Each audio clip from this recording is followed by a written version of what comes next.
Ela era esposa, mãe, estrela de televisão e foi assassinada por uma mulher que, segundo a família, se dizia profissional médica licenciada. Mas a mulher que se autodenominava, entre aspas, Dama do Bumbum, agora é uma assassina, condenada pelo que fez. E a parte chocante de uma história que já é chocante é que essa não foi a primeira vez que uma de suas pacientes morreu sob seus cuidados.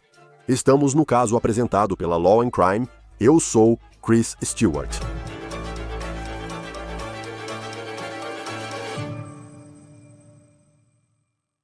A família da vítima afirma que a morte poderia ter sido evitada e que mais poderia ter sido feito para impedir. Uma mulher chamada Libby Adami. Agora quero mostrar para vocês a foto policial de Libby Adami. Aqui está. Na costa oeste, ela era conhecida por um apelido que certamente era marcante, e o apelido era, abre aspas, a Dama do Bumbum. Ela era chamada assim por causa de um procedimento no qual supostamente se promovia como especialista. É um procedimento não aprovado pela Agência de Alimentos e Medicamentos. Um procedimento em que alguém injeta silicone nas nádegas de uma pessoa para aumentar o tamanho e o formato, um procedimento de aumento de glúteos. A Agência de Alimentos e Medicamentos alertou sobre esse procedimento em 2017 e recomendou cuidado ao realizá-lo. E elas realmente devem garantir que quem está realizando o procedimento seja licenciado para fazê-lo. Essas preocupações tiveram consequências reais no dia 24 de março, na casa da atriz de 58 anos, Cindiana Santangelo. Ela teve uma carreira longa e muito bem-sucedida na televisão em Hollywood. Ela participou de séries como Plantão Médico e CSI Miami. Foi em 24 de março deste ano que a mulher do bumbum foi à casa dela aplicar as injeções de silicone. Após receber as injeções no bumbum, ocorreram complicações no procedimento. Essa mãe de 2 filhos foi levada ao hospital, onde morreu. A causa da morte dela foi uma embolia fatal, como resultado dessas injeções de silicone. Libby Adami, a Dama do Bumbum, foi presa e acusada de homicídio em 2º grau. Os promotores argumentaram que ela sabia dos perigos de realizar esse procedimento e que não tinha licença adequada para fazê-lo. Surpreendentemente, não foi a primeira vez que Libby Adami foi condenada por algo ligado à morte de alguém durante esse procedimento. Quero que você veja este vídeo aqui. Isso é da KABC e é do ano passado, 2024, quando Libby Adami e sua filha, Elisa Galás, de 25 anos, foram condenadas por homicídio culposo e por exercer medicina sem certificado. Agora, esse caso estava relacionado ao que aconteceu em setembro de 2019, quando essa mulher, Carissa Rajpal, de 26 anos, fez 3 procedimentos de aumento de glúteos em apenas um mês. Ela foi injetada com silicone, ilegalmente, por Galás. E sua mãe, a Dama do Bumbum, e sua filha foram condenadas à prisão no ano passado. Após ser condenada por homicídio culposo, Adami recebeu 4 anos e 4 meses pelos crimes e Galás, a filha, foi sentenciada a 3 anos e 8 meses. Por que ainda não estão presas? Sobre esse homicídio culposo, um juiz decidiu, no ano passado, libertar as duas pelo tempo já cumprido.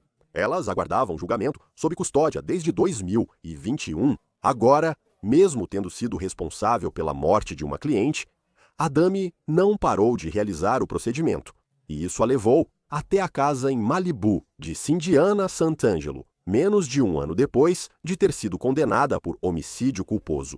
Antes de abordar o argumento do advogado, destaco que, segundo o Los Angeles Times, no julgamento de 2024, promotores afirmaram ter um vídeo de Libby Adami fugindo de um salão em Los Angeles em 2018, quando paramédicos chegaram para socorrer uma mulher que morreu após as injeções. Mas não houve acusação nesse caso. Então, os promotores nesse caso alegaram que Adami pode ser responsável agora pela morte de um total de 3 pessoas por causa desse procedimento que ela não tinha licença para realizar. No caso envolvendo Cindiana Santangelo, o julgamento de Adami acabou de terminar com esse veredito, segundo a KABC. Nós, júri da ação citada, consideramos Feneth Libby Adami culpada de homicídio em 2º grau contra Cindiana Santangelo. Os jurados condenaram Adami por homicídio em 2º grau. Eles também a condenaram por exercer medicina sem certificação, que foi pelo que ela foi condenada no ano passado, em 2024, juntamente com a acusação de homicídio culposo. De acordo com o Los Angeles Times, os promotores apontaram para as comunicações que eles têm entre Adame e Santangelo antes da consulta, como prova de que Adame foi quem realizou o procedimento e era responsável pela morte de Santangelo. Mas a defesa de Adame afirma o contrário. Eles argumentam que Adame não foi responsável pelo que aconteceu. Dizem que ela não fez o procedimento, provavelmente foi outra pessoa. Eles afirmam que Adame estava apenas trabalhando como consultora para médicos que têm licença para realizar esse procedimento, mas somente no México. Eles dizem que vão recorrer desse veredicto. Adame deve ser sentenciada no dia 2 de novembro. É importante observar que o homicídio em segundo grau tem uma sentença mínima obrigatória de 15 anos de prisão na Califórnia. Vamos conversar sobre o caso com Nima Romani, presidente da West Coast Trial Lawyers e ex-promotor federal. É sempre bom ter você no Law and Crime, especialmente neste caso da sua região, em Los Angeles. Quero começar falando sobre a defesa, onde ela argumentou que não foi quem realmente realizou o procedimento. O que você acha dessa estratégia dos advogados de defesa dela? Cris, é uma defesa, mas não é uma boa. E realmente não havia muitas opções de defesa aqui. No primeiro caso, claro, e vamos falar sobre isso. A defesa foi: não tive intenção de fazer isso. Foi assim que você reduziu o homicídio doloso para culposo. Se você é acusado novamente por outra morte, dizer que não teve intenção não será aceito.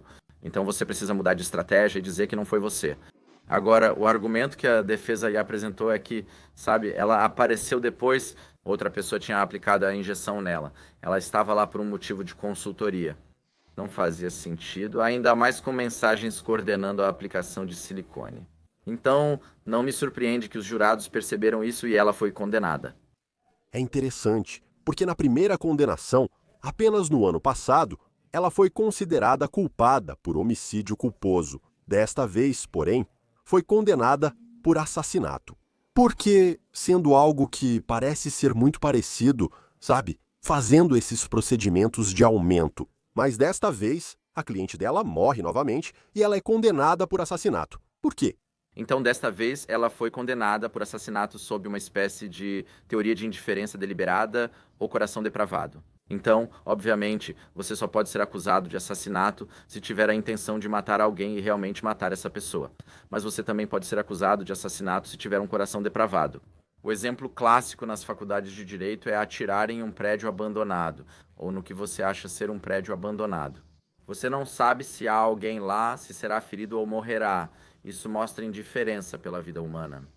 E, neste caso em particular, como ela já tinha sido condenada uma vez por matar um paciente, ela está brincando de roleta russa com a vida das pessoas.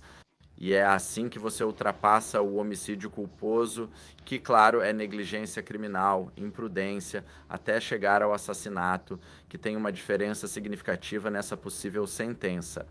Vamos falar sobre a sentença em instantes, no caso de homicídio culposo ligado à morte de um paciente em 2019. Só em 2024 ela foi condenada nesse caso. Neste caso, o caso de assassinato, o paciente dela morre em março deste ano e então ela é condenada aqui em outubro. O que acha da diferença na linha do tempo e da rapidez com que esse caso avançou? Acho que os promotores trataram o caso com mais seriedade, pois, sejamos honestos, Chris, isso envergonhou nosso sistema de justiça criminal. Alguém mata um conhecido, é acusado e condenado por homicídio culposo, pega mais de 4 anos de prisão estadual e logo é solto. Em monitoramento eletrônico, ela comete um homicídio. Então, sabe, não estou dizendo que as decisões são tomadas por motivos políticos, mas certamente foi uma mancha para todos que estiveram envolvidos nesse caso anterior.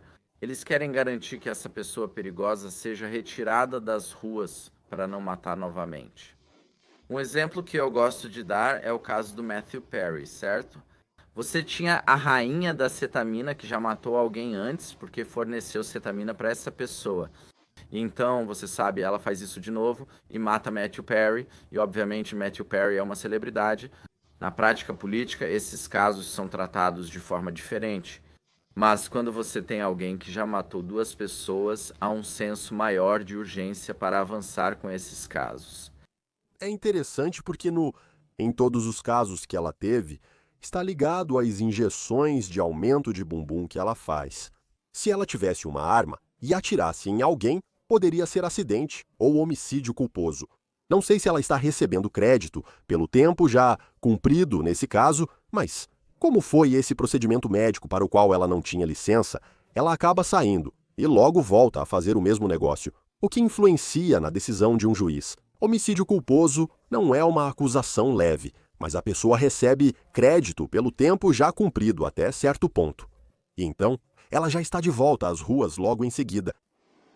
É difícil saber o que o juiz pensa. Agora, ele avisou que, se ela repetir isso, será processada por assassinato.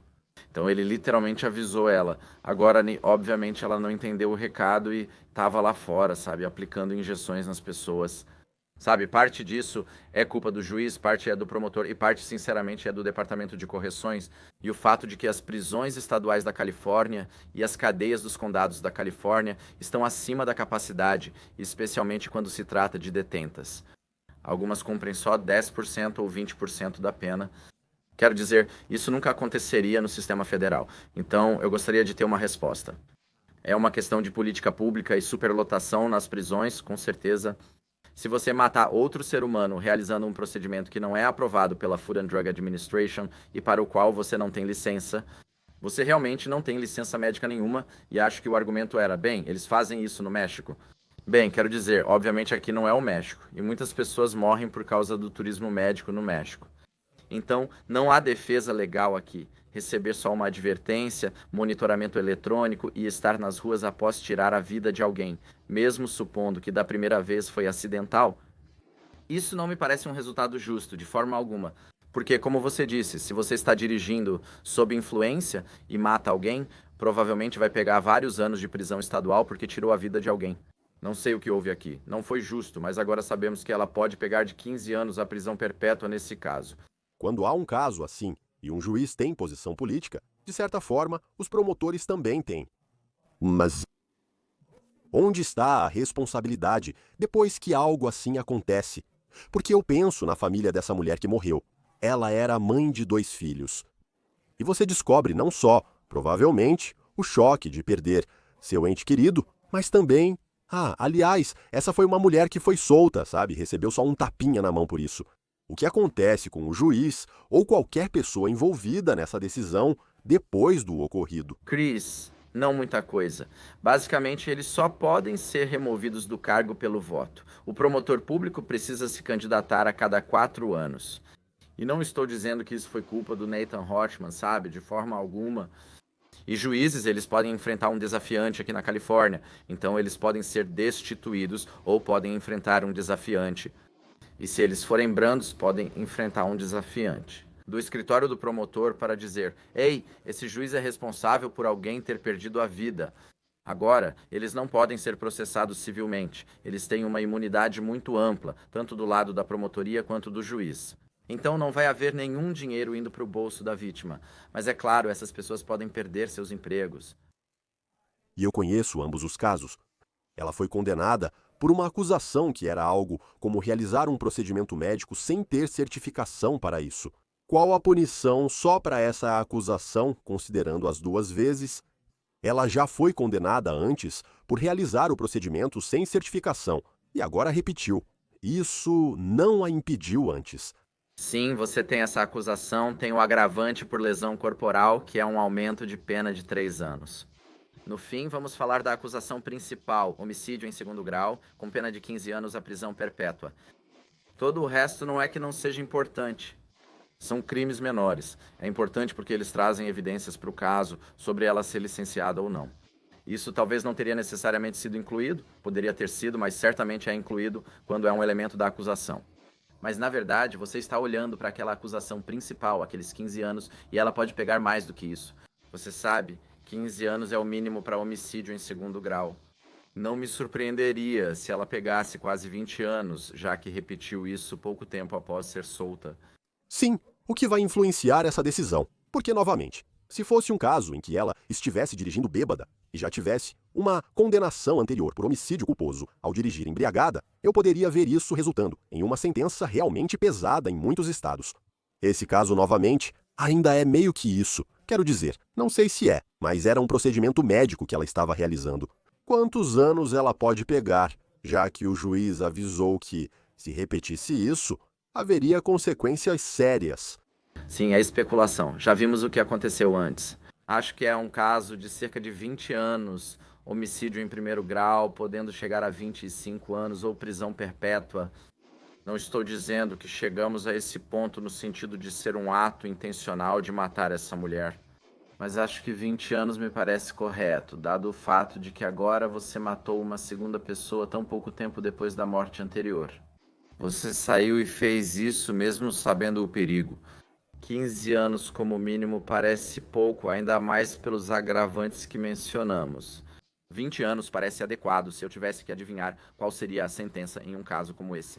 Sim, e você acha que ela é um pouco mais velha, acha que ela está na casa dos 50 anos. Então você estaria falando de alguém que, se cumprisse toda essa sentença, estaria, sabe, na terceira idade quando saísse. Eu sei que estávamos conversando antes sobre pessoas sendo libertadas, e, com certeza, ela conseguiu ser solta mais cedo da primeira vez. Se ela for condenada a 20 anos, considerando o que falamos sobre as detentas na Califórnia e a frequência com que são libertadas, o que é considerado para definir quanto tempo ela cumpriria da sentença na prisão? Sim, quero dizer, existe a possibilidade de liberdade condicional em algum momento, certo? Estamos vendo isso com os Menendez. Geralmente é preciso cumprir metade da pena para ser elegível, ou seja, pelo menos 10 anos de prisão. Novamente, não estou dizendo que isso é suficiente, mas quanto ao mais cedo possível, provavelmente é quando ela pode sair. Condenações por assassinato raramente conseguem liberdade condicional na primeira tentativa. Então, você sabe, mais de 10 anos provavelmente cumprindo pena no Departamento de Correções, na prisão estadual da Califórnia. Espero que isso sirva de lição para ela e para quem fizer ou receber esses procedimentos. Moro e trabalho em Los Angeles. Eu vejo esses lifting de glúteos brasileiros em todo lugar. Talvez eles não sejam tão comuns em outras partes do país. Mas, se for fazer isso, procure um profissional experiente para economizar milhares de dólares. Eu entendo, nem todos têm dinheiro para esses procedimentos caros. Mas você está realmente jogando com a sorte e sua vida pode estar em risco. Essa é uma das perguntas só por trabalhar em Los Angeles. Cirurgia plástica, meio que a indústria de cosméticos, é enorme em Los Angeles e no sul da Califórnia. Com que frequência você vê casos em que as pessoas podem não ficar satisfeitas com o que é? Quero dizer, claramente, neste caso, alguém perde a vida. E eu não estou minimizando isso, mas a ideia de você realmente ter um caso contra alguém só porque não gostou de como um procedimento terminou. Sim, já vi todo tipo de cirurgia plástica mal feita aqui em Los Angeles. Essas pessoas podem processar por negligência médica, mas é raro alguém morrer. Mas olha, isso acontece, certo? Você, nosso caso famoso, acho que a mãe do Kanye West morreu após uma cirurgia plástica. Ainda assim, é um procedimento, sabe? Não estou dizendo que uma injeção seja igual, mas muitas vezes você passa por anestesia geral. É uma cirurgia, certo? Então você realmente está se colocando em risco. E obviamente, olha, eu entendo. Vivo no mundo da moda e das redes sociais e entendo por que as pessoas fazem isso. Se for fazer isso, procure um profissional. Não faça em casa com quem não tem licença médica. Qual é o limite? E claramente, nesse caso, ela não tinha a certificação para realizar esse procedimento. Mas onde está o limite entre ser um caso civil, algo como um caso de erro médico, e o que temos aqui que foi homicídio culposo e assassinato? É a diferença entre simples negligência e imprudência. E o exemplo que eu gosto de dar é, sabe, se você está dirigindo e, sabe, o sol bate nos seus olhos, ou você dá uma olhada no celular e acaba atropelando alguém. Isso certamente vai resultar em um processo civil, certo? Você vai ser processado por homicídio culposo. Nem sempre será uma acusação de homicídio culposo que leva à prisão. Mas, obviamente, se você estiver sob efeito de drogas ou álcool, dirigindo a mais de 160 km por hora, em uma área de 56 km por hora, se você for realmente imprudente, cruza da simples negligência, um processo civil para negligência criminal que pode ser acusação de homicídio culposo. Então, neste caso específico, novamente, não aprovado pela Agência Nacional de Vigilância Sanitária, não licenciado, todas essas coisas realmente cruzam a linha de um simples caso de erro médico para uma acusação criminal. Estou só levantando hipóteses, mesmo sem licença. Se ela assinou um termo de responsabilidade antes do procedimento, isso teria valor legal? Mesmo sem licença para o procedimento, você assina um termo dizendo: "Ei, vai dar tudo certo". Isso teria influenciado o caso? Não necessariamente, Cris, você sabe, somos advogados em exercício, certo? Alguém sem licença não pode representar outra pessoa, mesmo que ela dispense um advogado licenciado. Você precisa ter licença para fazer o procedimento, para cuidar do caso. Isso é uma regra administrativa e também uma questão criminal em todos os estados. E não pode ser dispensado pelo cliente ou paciente. E então, só para finalizar, a família teria algum tipo de, quero dizer, contra quem eles poderiam entrar com uma ação civil? Quero dizer, se ela é apenas uma pessoa que está fazendo isso, há outro lugar onde eles poderiam buscar indenização com um advogado. Eles poderiam processá-la civilmente, mas não creio que Adam tenha muitos bens, especialmente se for presa. Se ela estivesse trabalhando para alguém durante o exercício e âmbito do emprego, eles poderiam processar o empregador de Adam. Mas, novamente, não acho que ela trabalhasse para alguém com licença.